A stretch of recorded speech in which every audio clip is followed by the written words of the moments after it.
होली का पर्व है और होली के पर्व में हर साल जिस तरह से हम देखते हैं कि पहले दिन होलिका दहन होता है और अगले दिन हम होली खेलते हैं, लेकिन इस बार लोगों के मन में अलग ही संशय है। कोई कह रहा है कि 2 तारीख की रात को होली जलेगी और कोई 3 तारीख को मनाने के लिए अग्रसर है। सबसे पहले तो हमारे दर्शकों का यही कंफ्यूजन दूर करिए कि आखिर सही मुहूर्त कब है होलिका दहन का। जय श्री राधे कृष्णा। आप सभी को बहुत बहुत होली की पूर्व संध्या पर सबको बहुत बहुत शुभकामनाएं। देखें, ऐसा है कि जो ये सस्पेंस है, कंफ्यूजन है, ये सारा कंफ्यूजन जो है केवल ग्रहण के कारण हुआ है। तो होलिका दहन जो है तारीख 2 को रात्रि में ही मनाया जाएगा। उसका जो उसको जलाया जाएगा, होलिका दहन जो होलिका को जलाने का कार्य होगा वो तारीख 2 की रात्रि को जलाया जाएगा जी। और जी, इसमें होता क्या है कि ये भद्रा के पूंछ में, अर्थात जब भद्रा का एंड होता है, समापन होता है, उस समय ये होलिका दहन किया जाता है। जैसे कि भद्रा हमारे यहाँ प्रारंभ हो रही है तारीख 2 को 5:57 से शाम से प्रारंभ हो करके, और भद्रा लगभग 2:40 के बाद तक है। तो हमारा जो होलिका दहन का प्रमुख मुहूर्त है वो लगभग मानिए आप कि 1:35 रात्रि से लेकर के 2:40 रात्रि तक है, तारीख 2 की रात्रि को। जी आचार्य जी, आपने समय तो बता दिया कि किस वक्त हमें होलिका दहन करना है, लेकिन सबसे बड़ा सवाल यही है कि इस बार ऐसी स्थिति उत्पन्न क्यों हुई है, लोग क्यों कंफ्यूज हो रहे हैं कि आखिर चंद्र ग्रहण, भद्रा काल और किस वक्त हमें होलिका दहन करना है। इसके बारे में भी जो नक्षत्र बन रहे हैं विस्तार से हमें बताइए। देखिए, ये जो बना है इस बार, ये करीब 170 साल बाद ऐसे युति बनी है, जिसके कारण कि होलिका के तत्काल बाद ग्रहण लग रहा है। मतलब होलिका के साथ साथ में ही कह सकते हैं कि ग्रहण भी लग गया है, और ये ग्रहण लगने के कारण ही सारी जो है अव्यवस्थाएं हो गई हैं। आप देखिए, दूसरे दिन ग्रहण लग रहा है। तो हमारे यदि कहा जाए तो होलिका में कोई व्यवधान नहीं हुआ है। जो शास्त्रीय परंपरा, होलिका दहन में कोई व्यवधान नहीं हुआ, लेकिन जो हमारा रंगोत्सव है ना, होली का जो उत्सव है वो व्यवधानित हुआ है थोड़ा सा। बिल्कुल, क्योंकि हमें आदत है कि पहले दिन हम होलिका दहन करते हैं और उसके बाद अगली ही सुबह रंगोत्सव होता है, लेकिन इस बार लोगों को थोड़ा इंतजार करना पड़ेगा रंगों की होली खेलने के लिए। आचार्य जी, अब ये तो बात हुई, लोगों का कंफ्यूजन तो दूर हो गया कि आखिर किस वजह से ये देरी हो रही है और क्यों हमें 2 तारीख की रात को ही होलिका दहन करना चाहिए। अब हम आपसे विधि भी समझ लेते हैं कि जब 2 तारीख की रात को होलिका दहन होगा तो होलिका दहन करने की सबसे जो शुद्ध विधि, जो आम लोग जिसका पालन करके होलिका दहन कर सकते हैं, वो क्या होती है? देखिए, सबसे प्रमुखतया तो अपना स्नान वगैरह सब लोग किए ही रहते हैं, शुद्ध और पवित्र होकर के बढ़िया परिवार के साथ, जिनकी शादी हुई है तो परिवार के साथ बढ़िया जहां भी आपके आसपास में होलिका दहन हो रहा हो वहां पर जाएं। देखिए, एक चीज और कंफ्यूजन दूर कर दें, होलिका दहन मतलब एक ऐसी विधि है, एक ऐसी परंपरा हमारी सनातनी है। आजकल पीड़ा होती है, जब मैं बाहर जाता हूँ देखता हूँ कई जगह कि लोग प्लास्टिक जला देते हैं, पन्नी जला देते हैं, तो उसका पॉल्यूशन होता है। इसमें सबसे यदि कहा जाए शुद्ध रूप से तो सुंदर सुंदर जो लकड़ियां हैं, लौंग है, इलायची है, कर्पूर है, जैसे कहते हैं ना कि जो वायरस को भगाता है, हमारे सनातन की एक ऐसी शुद्ध परंपरा है कि एक समय, एक काल में, और यदि शुद्ध लकड़ियों का संचयन करते हुए और जो वायरस को खत्म करने वाला ऐसा धूम्र है, यदि एक साथ थोड़ा सा इसमें सरकारें भी सहयोग कर दें तो समझिए कि हर आधे किलोमीटर में होलिका का दहन होता हमारे पूरे भारतवर्ष में। एक साथ उस धुएं से ना जाने कितना बड़ा से बड़ा वायरस भी भगाया जा सकता है। तो इसलिए विशुद्ध रूप से कर्पूर और कहना चाहिए इलायची, लौंग के साथ साथ हो सके तो गाय के कंडे को लेकर के जाएं और होलिका दहन में लेकर के जाएं।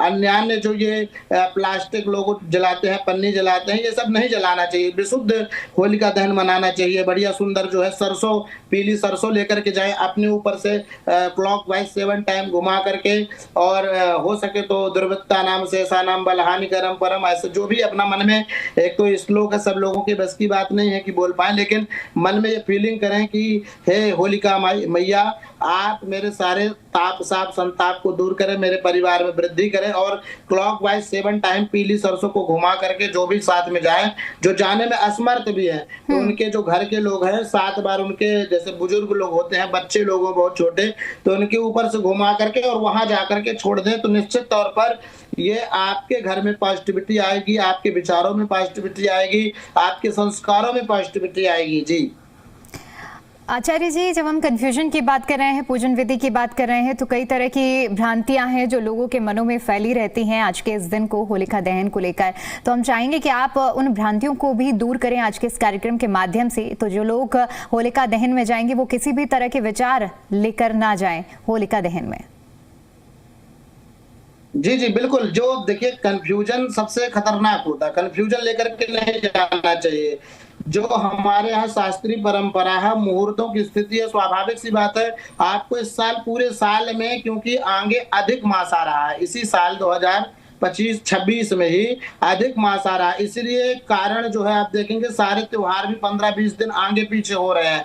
होलिका लगभग पिछले साल से देखेंगे तो 10 से 12 दिन पहले पड़ जा रही है, तो थोड़ा सा ऊपर नीचे चीजें होंगी। बिल्कुल कोई भी मन में कंफ्यूजन को लेकर के न जाएं, अपने शुद्ध विचारों को लेकर के जाएं, शुद्ध विचारों के साथ साथ अपनी बातों को लेकर के जाएं और प्रार्थना करें कि हमारी सारी चीजें अच्छी हों, हमारे घर में धन धान्य की समृद्धि हो और जो हमारे एक साल के अंदर हमारे द्वारा बुरा कृत्य किया गया हो उसका शमन हो। होली का मतलब ही है कि हमारे जो विचारों का, कुविचारों का मतलब नेगेटिव चीजों का दमन करके हम अपने जीवन को पॉजिटिव की ओर सकारात्मक ऊर्जा को प्राप्त करते हुए अपने जीवन को पुनः आरंभ करो। मन में विचारो कि अभी तक जो हमसे एक साल तक गलतियां हुई है, जाने और अनजाने में हमसे जो गलतियां हो उनका सब समन करो और हमारा एक प्रकार से नया रास्ता आरंभ करें।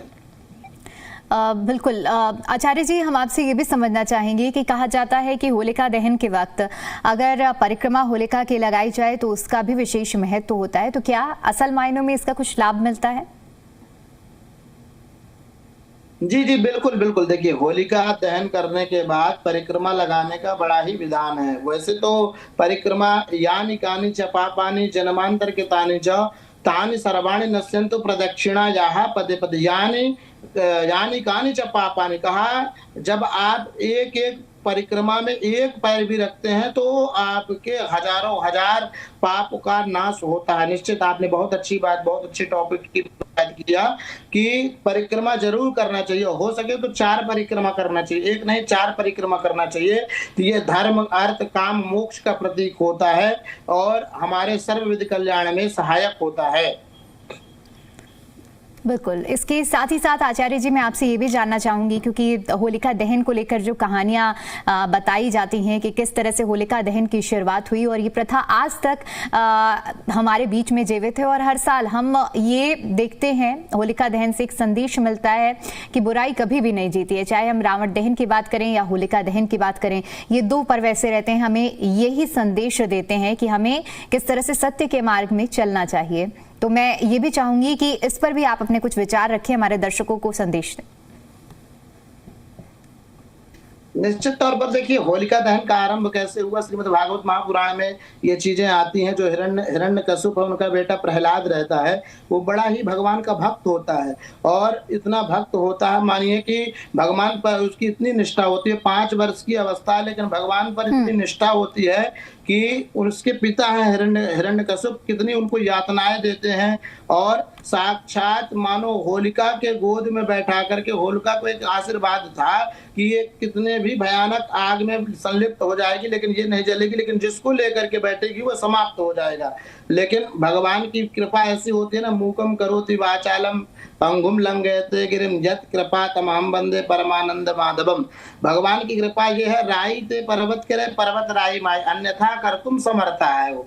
तो यहाँ पर विपरीत स्थिति होती है क्योंकि भगवान भगवान के भक्त हैं प्रहलाद जी बड़े भाव से बैठ गए कि भगवान आप तो मेरा कोई नहीं है, तो ये आप ही हैं, मेरी आप ही रक्षा करेंगे, मेरा आप ही कल्याण करेंगे, और मानो बैठ जाते हैं।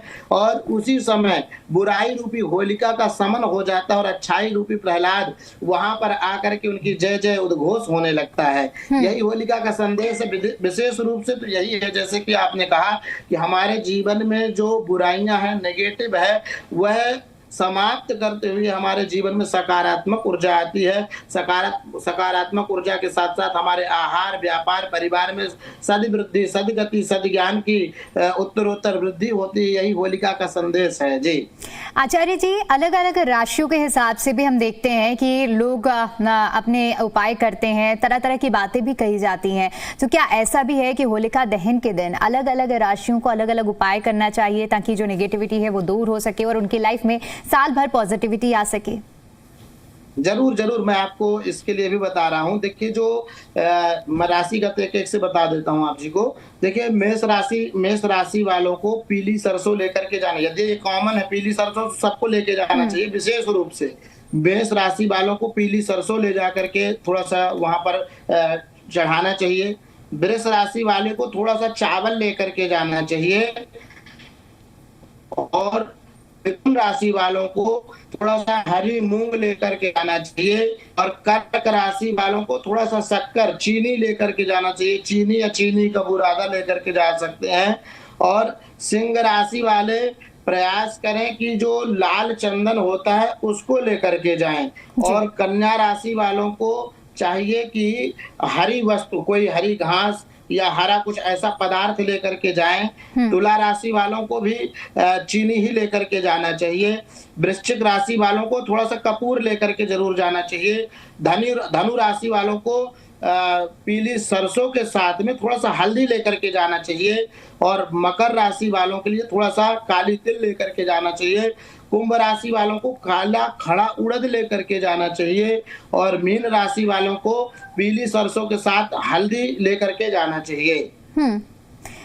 तो आचार्य जी, ये तो बात हुई होलिका दहन की और इसकी प्रक्रिया और इसकी पूजन विधि की, लेकिन अब एक और महत्वपूर्ण विषय यहाँ होलिका दहन से जुड़ा हुआ है। जो होलिका दहन के बाद होलिका की जो राख होती है, इसका ज्योतिषीय और आध्यात्मिक महत्व क्या कहता है? क्योंकि कई तरह की कहानियां और कथाएं प्रचलित हैं जिसमें कहा जाता है कि होलिका दहन के बाद जो होलिका की जो राख होती है उसे घर में रखने से बरकत आती है, लोग तिजोरियों में रखते हैं। क्या महत्व कहता है होलिका दहन के इस राख का ज्योतिष?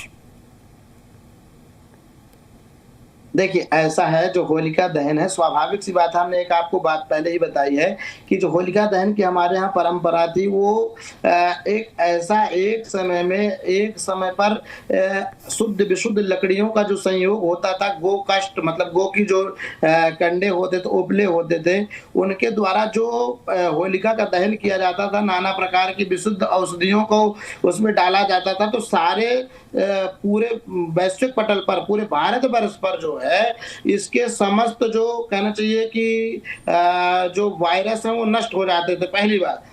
बाकी आपने जो बात कही कि उसके कंडे को, उसकी राख को रखने का, बिल्कुल निश्चित तौर पर उसकी राख को रखने के कारण ये है कि यदि आपके घर में नेगेटिव चीजें हैं वो नष्ट होती है। दूसरी बात, उसके राख को, गाय के राख वाले को रखना, प्रयास करिए कि गाय के कंडे की राख जो रहे उसमें जली हुई, उसको रखने से यदि छोटे बच्चे बालकों को थोड़ा सा कभी नजर हो जाती है तो टीका लगा दें, तो उसके समस्त जो नजर है वो दूर हो जाएगी। कोई अकस्मात किसी का सर दर्द हो रहा है या कुछ ऐसी नेगेटिव चीजें हो रही हैं आपके घर में, तो उसका सेवन करने से निश्चित तौर पर वह सब चीज समाप्त हो जाती है। बड़ी ही महत्वता है हमारे यहाँ शास्त्रों में, और थ्योरी प्रैक्टिकल हमने तो सब चीज करके देखा है, दोनों में बिल्कुल बहुत ही सबको लाभ मिलता है। जी आचार्य जी, कई ऐसी जगह होती हैं जहां पर ये संभव नहीं हो पाता है कि होलिका दहन हो और होलिका बन पाए, लेकिन इसके साथ साथ हम अब क्योंकि सोशल मीडिया का दौर है तो कई तरह के हम वीडियोस भी देखते हैं जिसमें एक छोटा सा आकार बनाकर होलिका दहन लोग अपने घरों में ही कर लेते हैं। तो क्या ये वाजिब है? आध्यात्म क्या कहता है, ज्योतिष क्या कहता है कि घर में इस तरह के होलिका के स्ट्रक्चर्स बनाकर उनको जलाना सही होता है या फिर इन्हें घर में नहीं जलाना चाहिए? देखिए, ऐसा है, इसमें सबसे बड़ी बात यह है कि विशुद्ध होलिका दहन हम कहते हैं कि बड़े रूप में न करके, घर के अंदर न जला करके, घर के बाहर बालकनी वगैरह में विशुद्ध गाय के कंडे को रख करके, या अच्छी काष्ठ जैसे आम्र की हो गई और ऐसे जो हमारे यहाँ सुंदर काष्ठ अर्थात लकड़ी का विवरण किया गया, उसको लेकर के यदि कहीं ऐसी अव्यवस्था हो रही है कि जाने में असमर्थता है, और आजकल जान रहे हैं कि हाईटेक व्यवस्थाएं हैं और लोग बड़े बड़े जगह में रहते हैं, और विशुद्ध बात यह है कि रात्रि काल में 2 बजे कौन जा पाएगा। तो ऐसी स्थिति में जो नहीं जा पाते हैं उनको अपने घर में ही एक लोहे की तगाड़ी, तसला जो भी हो, या कुंड, हवन कुंड में भी वह उसको जला करके, और जो हमने उपाय बताया इसको कर सकते हैं बिल्कुल निश्चित तौर पर, लेकिन घर के अंदर नहीं, घर के बाहर बालकनी में या ग्राउंड में ऐसी जगह में कर लें। क्या ऐसा भी है आचार्य जी कि कुछ ऐसे लोग जिन्हें होलिका दहन के इस अग्नि में नहीं जाना चाहिए, तो क्या शास्त्र ऐसा भी कुछ कहते हैं? हाँ, जो देखिए होलिका दहन में जो गर्भस्थ हैं, जो माताएं हमारी गर्भावस्था में हैं, उनको वहां पर नहीं जाना चाहिए। जी जी बिल्कुल आचार्य जी, अब मैं आपसे, और जो सूतक से ग्रहण है, सोबर से ग्रहण है, उनको भी नहीं जाना चाहिए। आपसे ये भी समझना चाहेंगे कि क्योंकि जब हम बात कर रहे हैं होलिका दहन की, तो इसमें जिस वक्त होलिका दहन होता है, क्या किसी तरह के विशेष मंत्रोच्चार करने का भी कुछ महत्व होता है? जी देखिए, मंत्रोच्चारण का ऐसा है कि यदि आप उसमें सबसे अच्छा है अच्युताय नमः, अनंताय नमः, गोविंदाय नमः, ये नॉर्मल है। वैसे तो मंत्र ये है अच्युतानंत गोविंद नामोच्चारण भेषजात् नश्यन्ति सकला रोगाः सत्यम सत्यम वदाम्यहम्। कहा अच्युतानंत गोविंद नामोच्चारण भेषजात, ये 3 नाम लेने से, केवल नाम लेने से नश्यन्ति सकला रोगाः, सारे आपके रोग, सारे नेगेटिव चीज वह दूर हो जाती। सत्यम सत्यम वदाम्यहम्, मतलब 2 बार का सत्यम सत्यम वद, मैं सत्य कह रहा हूं। यदि आप इन तीनों का आश्रय लेते हैं, अच्युत अनंत गोविंद, अच्युताय नमः, अनंताय नमः, गोविंदाय नमः, तो नश्यन्ति सकला रोगाः, सकला रोगाः नश्यन्ति, आपके सकल रोग का नाश होगा, समस्त नेगेटिव चीजों का नाश होगा, और आपके अंदर एक सकारात्मक ऊर्जा और सुख शांति समृद्धि की वृद्धि होगी, उत्तर वृद्धि होगी। जी कहा जाता है कि अगर किसी को नजर लगी होती है तो होलिका दहन के साथ वो नजर भी खत्म हो जाती है। क्या शास्त्र इस बात को मानते हैं आचार्य जी? जी बिल्कुल बिल्कुल, होलिका दहन में नजर तो बहुत सामान्य सी चीज है, और भी बहुत नजर से भी बढ़कर के, नजर तो नॉर्मल चीज है, नजर से बढ़कर के भी जिसके अंदर काफी ज्यादा बता तो रहे नेगेटिव से नेगेटिव चीजें भरी हुई हैं, जिसका कहना चाहिए दिमाग थोड़ा सा कम काम कर रहा है, परेशान, बहुत ज्यादा टेंशनाइज है, यदि वो जाकर के दर्शन और परिक्रमा कर ले तो मेरा सर्वाइकल जिसको दिक्कत है और जिसको बहुत सारे अग्नि का उसका ताप भी लेना चाहिए, परिक्रमा करते करते हुए ऐसे अपने पूरे शरीर में उसका एक प्रकार से ऐसे मतलब होलिका जहां जलती है ऐसे लगा करके और ऐसे रगड़ करके पूरे शरीर में उसका लेपन करना चाहिए उसके ताप का, तो निश्चित तौर पर जो भी नजर बाधा, भूत प्रेत पिशाच इत्यादि जो भी है सब नष्ट हो जाते हैं। इस बार क्योंकि चंद्र ग्रहण भी हो लग रहा है और भद्रा का भी असर है, तो कौन सी ऐसी सावधानियां हैं जो लोगों को बरतनी चाहिए?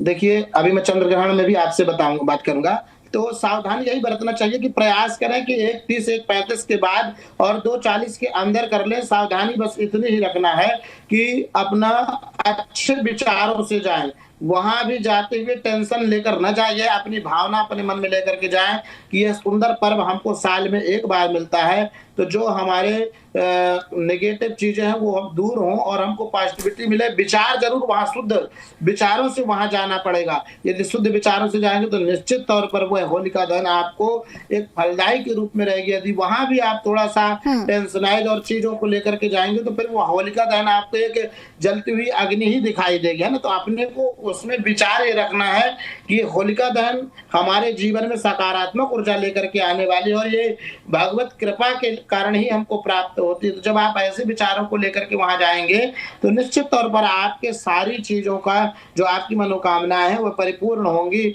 और आपके परिवार का, व्यापार का, सबका जो जिस लाइन से जुड़ा विद्यार्थी लोगों का अच्छा विद्या क्षेत्र में पढ़ाई में अच्छा मन लगेगा, जो एग्जाम देने वाले उनके एग्जाम क्लियर होंगे।